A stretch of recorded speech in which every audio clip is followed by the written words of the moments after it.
সালে এপ্রিল মাসে কাশ্মীর ভ্রমণে আমরা সকালবেলা তাড়াতাড়ি ব্রেকফাস্ট করে বেরিয়ে পড়লাম শ্রীনগরের দিকে। যাওয়ার পথে আমরা দেখে নিয়েছিলাম দুধপাত্রি এবং ইয়সমার্গ। বেশ সময় লেগেছিল আমাদের পৌঁছতে দুধপাত্রি। সেখানে গিয়ে গাড়ি পার্কিং করে সেই পার্কিংয়ের জায়গা থেকে আমরা এটিভি কার ভাড়া নিয়েছিলাম। এটিভি কারে করে দুধপাত্রি গেছিলাম।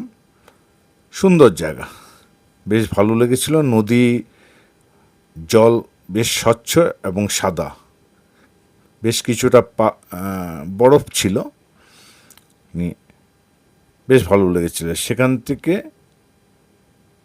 আমরা আস্তে আস্তে এগিয়ে গেলাম ইয়সমার্গের দিকে।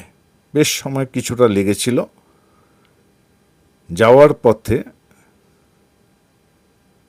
কিছু জায়গায়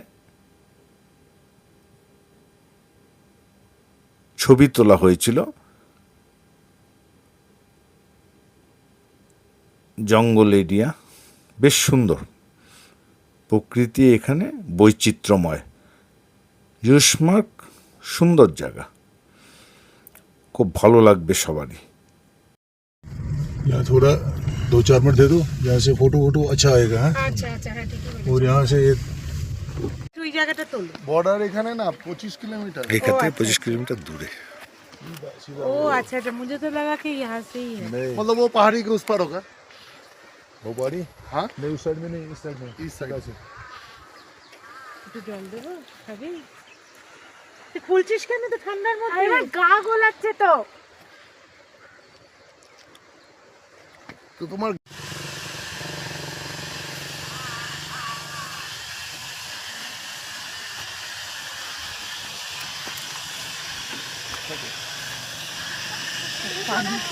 एक मिनट डालो।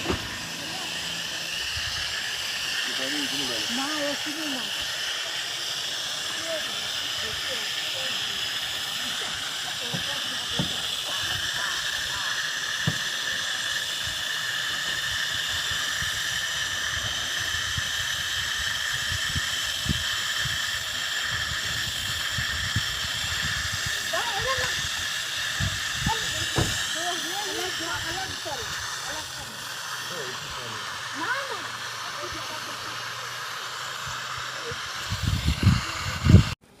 ইয়সমার্গ দেখে আমরা শ্রীনগরে হোটেলে পৌঁছাই। একটু রাত